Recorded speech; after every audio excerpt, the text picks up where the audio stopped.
हमसे दोबारा से।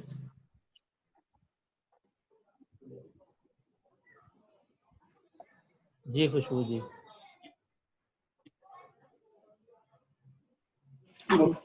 स्टार्ट करें? जी एक सेकंड बस। जी आप शुरू करें।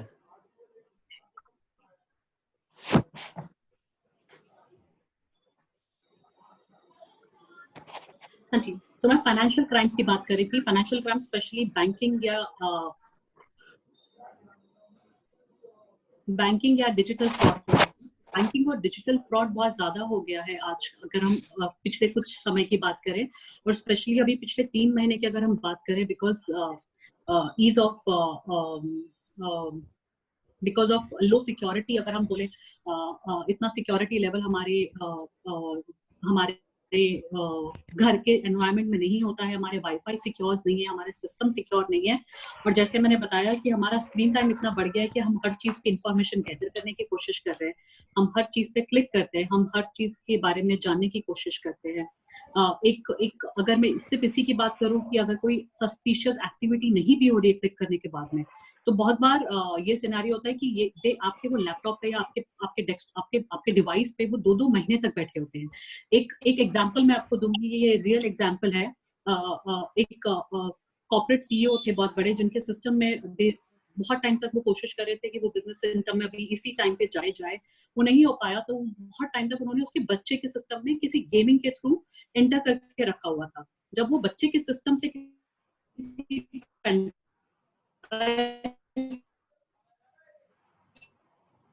को लेकर उधर की तरफ गया, तो वो वहां से सीधे पूरा उनका लॉक कर दिया, and that ransomware was a huge cry, जिसमें उन्होंने बोला गया कि अगर इधर आप यू नो इतना अमाउंट आप पे करें इन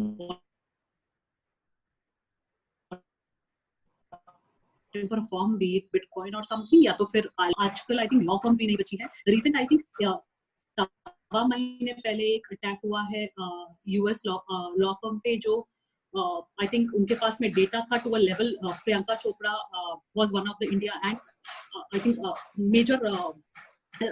मेजर सेलिब्रिटीज का data was critical data was in law firm, इस लॉ फर्म के पास था, जिनको उन्होंने हिट किया। नाउ अभी साइबर क्रिमिनल्स भी बहुत स्मार्ट हो गए। वो लोग क्या करते हैं, उन्हें पता है कि बिकॉज ये क्राइम्स होते रहे, वो लोग इनक्रिप्ट कर देते हैं आपका डेटा, और फिर आपका पूरा सिस्टम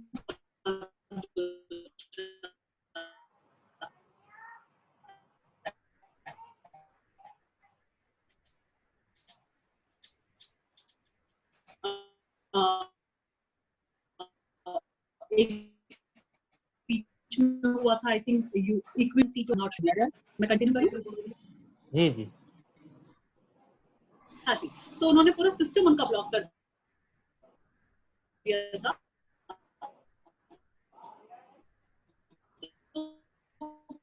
तो सिस्टम ब्लॉक करने के बाद आपको अपना सिस्टम खुलवा, तो लोगों ने क्या किया, एक डेटा का दूसरा कॉपी हमेशा रखा अपने साथ में, ताकि उनका बिजनेस हैम्पर ना। तो अभी साइबर क्रिमिनल्स एक लेवल और स्मार्ट हो गए।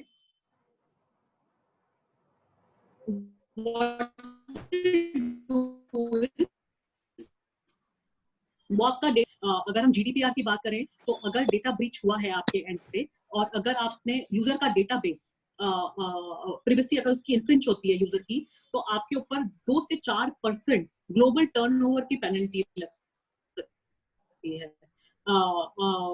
अगर हम यही बात यूएस की बात करें, तो उनके भी डेटा प्रोटेक्शन लॉज बहुत स्ट्रिक्ट है। अगर हम इंडिया का डेटा प्रोटेक्शन बिल जो पेंडिंग है उसकी बात करें, तो वो भी यही बोलता है कि 2 से 4% का ग्लोबल टर्नओवर की पेनल्टी आप पे लग सकती है। 5 से 15 करोड़ का पेनल्टी आपके ऊपर लग सकता है अगर आपकी तरफ से ब्रीच हुआ है और आपने रीजनेबल सेफगार्ड नहीं रखे। तो इसको लेकर अभी वो अगर आप मुझे इतना पैसा नहीं देते हैं, तो आपकी जो क्रिटिकल इन्फॉर्मेशन है क्लाइंट्स की, उसको मैं पब्लिक कर दूंगा। ये रिसेंट चीज हुई थी विद द लॉ फर्म। मैं लॉ फर्म का नाम तो नहीं बताना चाहती हूँ, बट अगर आप न्यूज़पेपर में भी चेक करेंगे तो जुडिशरी भी हिट हुआ था, लॉ फर्म भी हिट हुई है recently. Priyanka Chopra was one of their client which became a news. तो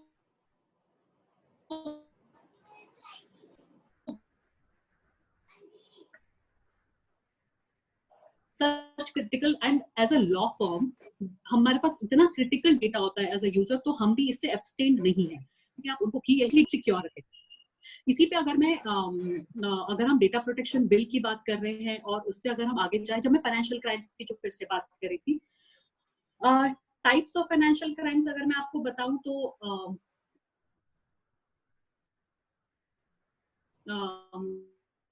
जैसे मैं बता रही थी कि OLX पे किसी ने अपनी बाइक बेचने के लिए एडवर्टीजमेंट डाला एंड उसको इंस्टेंटली वहां से रिप्लाई आया और उन्होंने बताया कि मैं चंडीगढ़ में आर्मी का एक्स ऑफिसर हूँ।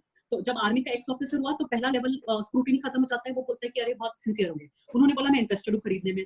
बाइक का कोट किया था उन्होंने 20,000 रुपए। इन्होंने बोला मैं आपको लिंक भेज रहा हूँ, आप इस पे क्लिक कर दीजिए। इन्होंने फटाक से उस पर क्लिक किया, इंस्टेड ऑफ 20,000 आना 20,000 चला गया।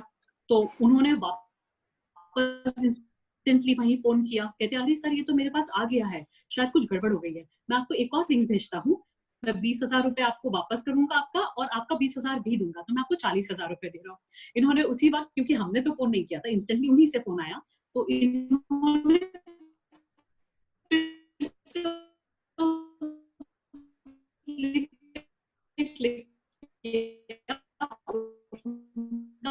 वापस 40,000 रुपए चला गया। करने की कोशिश, मुझे 2 मिनट दीजिए के सामने। तो उन्होंने बोला 1 मिनट का भी समय नहीं था कि मैं इस पे कुछ सस्पिशन आए या कुछ लगे कंसल्ट करो, क्योंकि मेरे 30-40,000 रुपए चले गए हैं और वो खुद दे रहा है, मतलब उसका जेन्युइन है वो। तीसरा ट्रांजैक्शन होता है, उसके बाद में वो इंसान गायब हो जाता है। इतने सारे केसेस है सेम जिसकी कोई सीमा नहीं। अगर आप देखोगे तो n number of cases are like this, beat कोई भी ई कॉमर्स प्लेटफॉर्म पे। दूसरा एक और सिस्टम है, बहुत सारे लोगों को ईमेल आया अभी अगर मैं pandemic people are started paying, फिर उसको लेकर हमारी जो नेशनल साइबर क्राइम ऑर्गेनाइजेशन है, NCC portal, national cyber crime portal, उन्होंने एडवाइजरी निकाली दैट ये फिशिंग ईमेल्स है एंड आपको नहीं, वो हर कोई को आई है, क्योंकि आपका डेटा डार्क नेट पे अवेलेबल होगा और कुछ बहुत पुराना पासवर्ड कहीं का आपका वहां पे अवेलेबल होगा। हम आई थिंक हर चौथे दिन एक न्यूज आती है कि इतने लोगों का इतना मिलियन डेटा अवेलेबल है डार्क नेट पर। आज सुबह की न्यूज थी कि ट्रू कॉलर में 1 मिलियन लोगों का डेटा, पर्सनल डेटा जो ट्रू कॉलर पर है world wide, not just India, dark net पे अवेलेबल है। बीच में एक आया था ब्रीच कैंडी का डेटा अवेलेबल है, जर्मनी की ऑर्गेनाइजेशन ने निकाला था कि इंडिया के 1 मिलियन लोगों का सिटी स्कैन से लेकर आपका पर्सनल मेडिकल सारी डिटेल से लेकर आपका डॉक्टर कौन था, आपका खुद आपकी पर्सनल डिटेल है, फोन नंबर तक अवेलेबल था। ये इतना क्रूशल है किसी को भी किसी के साथ कोई भी साइबर क्राइम करना, बिकॉज जो भी क्राइम होते हैं वो सोशल इंजीनियरिंग से होते हैं। वो आपका सेट पैटर्न चेक करते हैं, वो आपका तरीका चेक करते हैं और उसके बाद में आपको ल्योर करते हैं और ल्योर करके आप फंस जाते हैं उस चीज में। तो दीज आर बेसिक थिंग्स। अब I am coming on the part that अगर बैंकिंग क्राइम होता है तो RBI की बहुत क्लियर गाइडलाइन है, जो भी as lawyer we have to be understanding this, because हर दूसरी दिन तो कोई क्राइम आता है, कोई अगर 5,000 किसी का गया है, कोई 20,000 गया है, कोई 40,000 रुपए गया है, तो आप कोर्ट में नहीं जा सकते इस चीज के लिए। तो कोर्ट से पहले वाली भी एक एडवाइजरी है जो हमें ध्यान रखनी चाहिए। सेकंड पोर्शन में हम कोर्ट में ऑब्वियसली जा सकते हैं, बट इतने छोटे अमाउंट्स के लिए कोर्ट में जाना फिजिबल उनके लिए भी नहीं है और हमारे लिए भी नहीं है।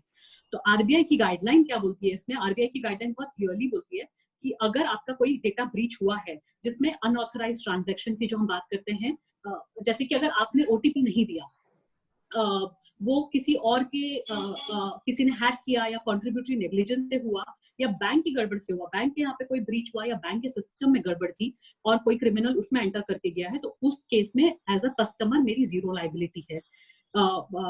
मैं ये ट्रांजैक्शन को रिपोर्ट करूं या नहीं करूं। दूसरा सिनेरियो होता है जहाँ पे थर्ड पार्टी ब्रीच हुआ है, जो कि किसी थर्ड इंसान ने किया, बैंक की कोई गलती नहीं थी पर किसी थर्ड पार्टी ने हैक कर दिया, because cyber criminals are going way forward when it comes to breaches. तो उस सीन में हमको 3 दिन के अंदर बैंक को अगर हम नोटिफाई करते हैं तो एज अ कस्टमर मेरी जीरो लायबिलिटी है। आई थिंक 3 से 7 दिन में करते हैं तो कुछ परसेंटेज कट होता है, ऐसे करके गाइडलाइन में है। तीसरा ऑप्शन आता है कि जहाँ पे मेरी नेग्लिजेंस से हुआ, मैंने अपना OTP शेयर किया या मैंने अपनी स्क्रीन किसी और को दे दी, उन सब सिनेरियो में भी अगर मैं बैंक को रिपोर्ट कर देती हूँ उसी वक्त, तो उस टाइम पे with in that period 3 days, तो उस टाइम पे बैंक की लायबिलिटी होगी, प्रोवाइडेड मुझे प्रूव करना होगा। इसको लेकर भी वो बोलते हैं कि how do we go about this. तो बैंक फर्स्ट होता है कि आप बैंक को ये लेटर लिखें, आप अपने यूजर बेस को, आप अपने क्लाइंट को हेल्प करें to draft one simple letter. Simple letter में एज अ लॉयर हमें क्या डालना होगा उसके अंदर, दैट इज बेसिक की क्राइम कब हुआ जो हम नॉर्मल कंप्लेंट करते हैं, बट अपार्ट फ्रॉम दैट ये डिजिटल क्राइम्स है, तो इनको नॉर्मल एविडेंस की तरह नहीं लिया जा सकता। तो आप जो URL है उसको क्लिक करके रखें, पैसा गया है उसका स्क्रीनशॉट ले, जितनी चीजें आप देख सकते हैं उस टाइम पे कि ओके ये सारी चीजें हुई थी, ये ट्रांजैक्शन हुआ है, तो आप उन सब चीजों के स्क्रीनशॉट लें और उसको एज अ एविडेंस लेके अपनी कंप्लेंट में अटैच कर दे।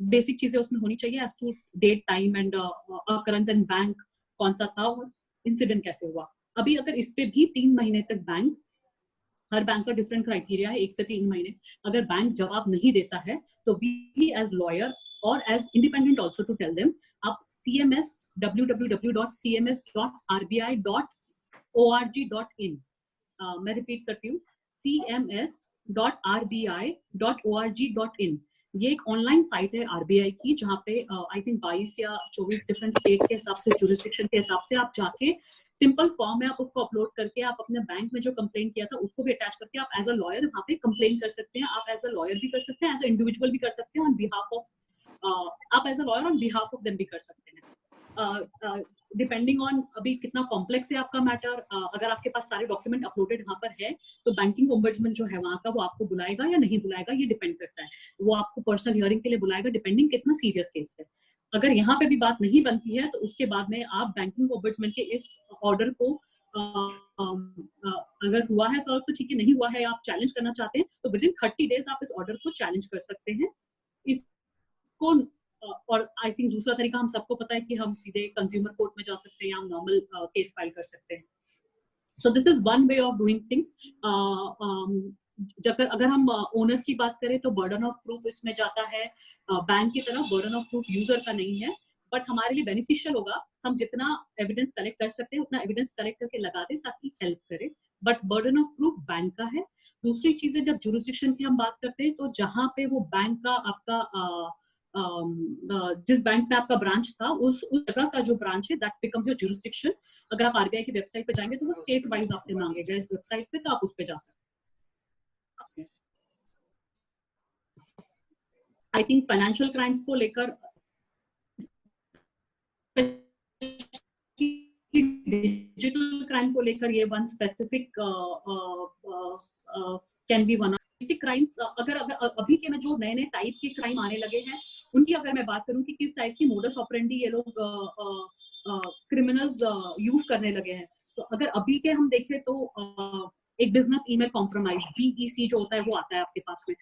तो जैसे मुझे मैसेज आएगा सुशील कुमार जी सर के नाम से कि ऐसा ऐसा है, तो मैं बिलीव करूंगी उस चीज को कि हाँ ये तो सर का मेल है तो मैं तो इस पे तो जवाब दे ही देती हूँ, तो मैं उसको चीज को ओपन कर लूंगी, इंस्टेंटली ओपन कर लूंगी। सेम सिस्टम आपके बड़ी ऑर्गेनाइजेशन में आता है कि अगर आपके हरारकी आपके इन द सेंस क्लाइंट के या किसी के भी नोन इससे बिजनेस ईमेल आता है कि ऐसा ऐसा है तो आप उसको क्लिक कर दोगे। दूसरा होता है, अब बहुत ज्यादा ये वाले क्राइम्स होते हैं, वो आपको बोलते हैं कि ये ट्रांजैक्शन तो कंप्लीट हो गए पर मेरा बैंकिंग का कुछ गड़बड़ चल रहा है, तो ये वाला अमाउंट मुझे आप मेरे इस अकाउंट में नहीं इस अकाउंट में ट्रांसफर करें और ये डिटेल्स है। तो आपको लगता है कि अरे ये तो यहीं से आया है तो आप यहाँ पे ट्रांसफर करना है तो मैं वहां पे ट्रांसफर कर देता हूँ, सैलरी यहाँ पे ट्रांसफर कर दीजिए या कोई भी गुड्स एंड सर्विसेज का जो भी पेंडिंग अमाउंट है वो यहाँ पे नहीं यहाँ पे ट्रांसफर कीजिए। तो आप बिना सोचे समझे कर देते कि हाँ ये तो ट्रस्टेड ईमेल से आया है, तो आप उस पर क्लिक कर दें और वो पैसा फिर 3 बार होता है कि लॉ एनफोर्समेंट को ट्रैक करना बहुत मुश्किल है। सोशल मीडिया प्लेटफॉर्म की लायबिलिटी इतनी खराब है और वेयर इंडिया इज कंसर्न कि उसको परपेट्रेटर तक पहुंचना और उसको बहुत मुश्किल होता है। और इन केस परपेट्रेटर तक पहुंच गए तो हमारा एविडेंस और हमारा जुरिस्डिक्शन इतना लूज एंड है अभी भी। Admissibility of electronic evidence is another difficulty. Preservation of electronic evidence is such a difficulty that end तक justice तक पहुंचना बहुत मुश्किल है। दूसरा टाइप का एक तो बिजनेस वाला मैंने आपको बताया, कोरोना थीम बहुत सारे आपको लॉर देते हैं, आपको बोलेंगे कि कंपनीज के पास में आएगा बहुत सारा कि ये टूल किट है, इस टाइप की चीजें हैं। इवन बहुत सारे ये आ गया कि कोरोना से बचने के लिए, इस फिशिंग को बचने के लिए एंटीवायरस को करे, वो एंटीवायरस इटसेल्फ एक फेक इंस्ट्रूमेंट था ताकि वो आपको हिट करे। तो दूसरा आपको जैसे मैंने बताया चाइना वाला, तो रशिया, चाइना, ईरान, ये नोन एंटिटीज है जो आपको बहुत सारे एपीकेस हैं, इनके नोन एपीकेस है, एपीके 40, एपीके 41, 26 जो रशिया, जिनका ओरिजिनेट है रशिया से या चाइना से, जो आपको रैंसमवेयर भेजेंगे। और ये लोग Android ransomware specially targeted hospitals जहाँ पे कोविड रिलेटेड वैक्सीन बन रही है। Hospitals have been the biggest when it comes to such kind of hit lately. Apart from that आपके बहुत सारे रिसर्च सेंटर्स, आपके बहुत सारे डिफरेंट की एरियाज जो पेट्रोलियम वाले जगह हो गए, बहुत सारे जगह हो गए जहाँ पे ये चीज ये लोग इस मेलिशियस एंड्रॉइड एपीके जिसको बोलते हैं उसको भेजने की कोशिश करते हैं। They are basically run by आपके स्टेट रन होते हैं। इसको साइबर वॉरफेयर का नाम दे सकते हैं, बट एडमिशन नहीं हो पाती उनसे। बट यूएस की बहुत सारी रिपोर्ट है, इंटरपोल की बहुत सारी रिपोर्ट है जो क्लियरली बोलती है कि ये रशिया, इनका बेस इज फ्रॉम रशिया या चाइना या ईरान।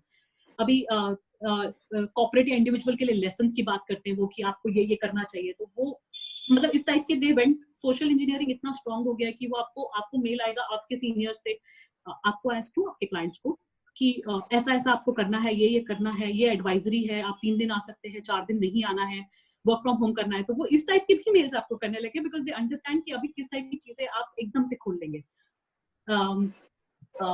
इसको छोड़कर अभी आई थिंक जो बेसिक चीजें वो मैंने आपको बताई थी। अब ये सब करने के टाइम पे आपको 2-3 चीजें आप देखोगे कि बहुत अर्जेंसी दिखाते हैं वो, आपको जो भी मेल आएगा उसमें बहुत बार अर्जेंसी होगी।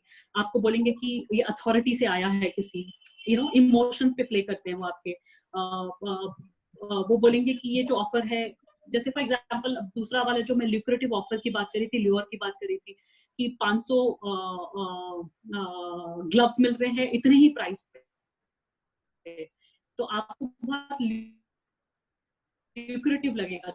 तो पहले भी होता था, सिर्फ कोविड में नहीं हो रहा है, कि अमेजन पे 10,000 रुपए में आप कह रहे हैं हाँ ये हो सकता है। तो थोड़ा सा सोच के कि इतने ल्यूक्रेटिव ऑफर्स को थोड़ा सा संभल कर चेक करना होगा। We should not open. Scarcity में दिखाते कि 4 ही बचे हैं आपके पास में, लिमिटेड ऑफर है, तो they do all those things. अभी आपके पास में एक और चीज अभी देखी गई है कि 200,000 डोमेन नेम, जो हम डोमेन नेम की बात करते हैं rbi.org.in, sushilkumarjain.com, जो ये डोमेन नेम्स है 200,000 पिछले 4 महीने में रजिस्टर हुए हैं, जो कोविड, कोरोना 19 इसके आजू बाजू में लगे हैं। 200,000 इन 4 महीने में, जिसमें से एनालिसिस से ये पता चला कि 65% मैलिशियस एक्टिविटी के लिए, बाकी जेन्युइनली होंगे जो आपको जेन्युइनली गवर्नमेंट रन होंगे या जेन्युइनली पर्पस के लिए होंगे, बट 65% मैलिशियस थे ताकि आप जैसे वो कोरोना वाला चीज देखेंगे आप उस पर क्लिक करेंगे, let's say corona.malaysia.this thing, corona something with regard to hospital, तो आप उस पर क्लिक कर दोगे। अभी ऐसी अगर चीजें होती है जब आप क्लिक कर दोगे, एक आई थिंक एक इंडिया का एग्जांपल दूंगी। जब PM care assistance, PM care launch हुआ था, तो पीएम केयर फंड जब लॉन्च हुआ, I think half a dozen same type की साउंडिंग सिमिलर वेबसाइट क्रिएट हुई, और PM care, national cyber security coordinator, PM care, pm.care, pm/care, इतनी सारी half a dozen with in seconds I जब वो announcement हुआ। तो उसके बाद में सर्टेन जो हमारा नोडल एजेंसी है, उसने एक एडवाइजरी निकाली और बोला कि ये सारी चीजें गलत है। इवन एसबीआई ने ये एडवाइजरी निकाली कि ये सारे अकाउंट्स गलत है, प्लीज आप इन सब चीजों पे ना माने। तो इसको लेकर अगर इस टाइप के क्राइम होते तो as a lawyer what is the thing which we should be doing it? Yes, as per अगर आप यूआरएल की बात करते हैं या मैलिशियस लिंक्स की बात करते हैं, तो आप सर्टेन एक नोडल एजेंसी है जिसको आप कंप्लेन कर सकते हैं कि इस टाइप की यूआरएल आई है। सर्टेन को जब आप कंप्लेन करते हैं तो इंटरनेट सर्विस प्रोवाइडर जो है वो एक सोल अथॉरिटी है जो किसी भी वेबसाइट को ब्लॉक करता है। प्रेमाइसेस की वो जो अगर उनको पता चले कि दिस इज इलीगल और this is band content, pornographic content और एंटी नेशनल कंटेंट, और अगर आपके इंटेलेक्चुअल प्रॉपर्टी को लेकर भी अगर अगेंस्ट जाता है, तो गवर्नमेंट जो है या कोई अथॉरिटी है, जो मैं सर्टेन की बात कर रही हूँ, ये आईएसपी इंटरनेट सर्विस प्रोवाइडर को रिक्वेस्ट करेगी टू ब्लॉक स्पेसिफिक पेज या फिर ब्लैकलिस्ट करेगी, और उसके बीच का जो ब्रिज है वो खत्म हो जाएगा। वीपीएन और प्रॉक्सी टीओआर से वो अभी भी यूज हो सकता है, that is another aspect I will not touch. फिर under section 69A of information technology act जो है, वो गवर्नमेंट के पास पावर है to block any website or any URL for public access.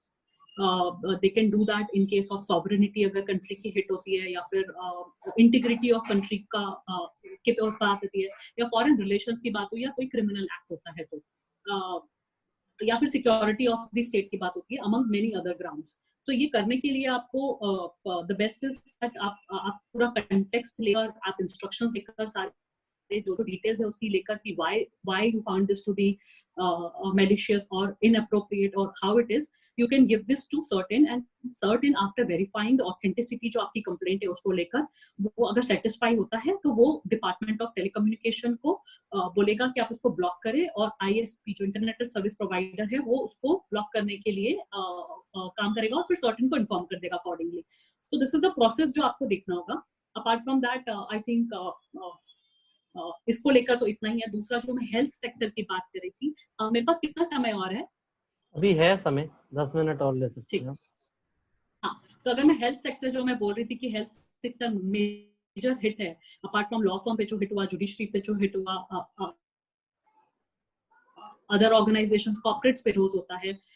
Health sector maximum hit है. अगर मैं कुछ छोटे से एग्जांपल्स दूंगी तो आई थिंक रिसेंटली सिंगापुर में आई थिंक 1.5 मिलियन पेशेंट का डेटा हिट इन लोगों ने चुराया with this malware which WannaCry करके एक आई थिंक सबको पता है साइबर अटैक हुआ था, जिसने यूके की नेशनल हेल्थ सर्विस को 12 मई से 19 मई तक पूरा बंद कर दिया और उसको इतना हैम्पर किया कि ऑलमोस्ट 19,000 अपॉइंटमेंट्स कैंसिल हो गए. 19,000 appointments, health appointments were cancelled, and almost 2 lakh computers were locked, so they could not access their own system with this. I think 92 million pound was the cost जो उनको लगानी पड़ी इस चीज को handle करने के लिए और क्लीन अप करने के लिए और अपने सिस्टम को अपग्रेड करने के लिए, IT सिस्टम को. तो 92 million dollar was the amount which was costed. This was about, okay. I think another one is we keep seeing that the latest one has been जहाँ पर आपका जहाँ पे आपकी कोविड कोरोना रिलेटेड आपकी सारी रिसर्च बेस हो रहे हैं, वहां पर हिट हो रहा है. They lock the system, they see the system, they cripple with it. तो I think no sector has been left out. But अगर मैं IT एक्ट की बात करूं तो it is at a very nascent stage. Crimes are happening every day. New modus operandi is being applied by all the cyber criminals, be it financial, be it personal level, be it national level, as to cyber warfare. So different and ये बहुत organised sector है. जो हम पहले बात करते थे बॉम्बे या महाराष्ट्र में जो ऑर्गेनाइज्ड फिजिकल क्राइम जो होता था, अगर हम इंटरनेट की बात करें तो actually they are very organised crime, जिसको पकड़ना बहुत मुश्किल है. At the same time upgradation की जरूरत है whereas IT act is concern, holistic international law की जरूरत है whereas cyber law is concern, because आप किसी क्राइम को क्राइम मानते हैं, वो नहीं मानते हैं. ये सारे क्राइम में कोई बाउंड्री नहीं है. It's a fenceless crime. तो मे बी आपका जो क्राइम हुआ है वो अगर पकड़ा भी गया तो वो somebody sitting in Norway है, तो आप कैसे करेंगे इस चीज को लेकर. तो जुरिस्डिक्शन एस्पेक्ट को भी हम हमारे स्टेट जुरिस्डिक्शन नहीं हैंडल कर पा रहे हैं, तो इंटरनेशनल जुरिस्डिक्शन तो बहुत बड़ा प्ले है. So I would say a holistic international law is, yeah, international some guideline or platform one has to come when it comes to cyber law. Basic crimes which can be considered by all of them as to a crime, and there should be coordination. Apart from that, new laws are coming, so we should have new different things are coming up, so our IT act should be updated to that. I'll just give one small example and I'm done. I think internet of things जो है तो उसको लेकर अगर मैं सिर्फ internet of thing की बात करूं तो उसको लेकर there has been a very specific law जो आपके हेलो बोलिए. यस. अगर मैं इंटरनेट ऑफ थिंग की बात करूं तो उसको लेकर देयर आर टू कंट्रीज जिन्होंने स्पेसिफिक लॉ बनाया, जिन्होंने बोला कि जो भी कॉर्पोरेट या जो भी कंपनी इंटरनेट ऑफ थिंग को लेकर चीजें डेवलप कर रही है, उन्हें एक बेसिक फीचर रखना होगा सिक्योरिटी का अपने इसमें, और अगर वो उस गाइडलाइन उस फीचर को नहीं मानेंगे तो उसके ऊपर पेनल्टी है. क्रिप्टो करेंसी को लेकर I think Switzerland and one more country Estonia और somebody has come up with proper guideline. So I'm saying that there are new things coming up, so we need to look into that aspect also and have a holistic law apart from obviously evidence side which need to be worked upon, apart from jurisdiction side which needs to be worked upon, and at the same time a coordination when it comes to law enforcement agency and lawyers and judges at the same time. Jai Hind. Thank you Khushboo ji. अब गुरु महाराज हमारे साथ जुड़ गए हैं, आचार्य महाराज। मैं आचार्य महाराज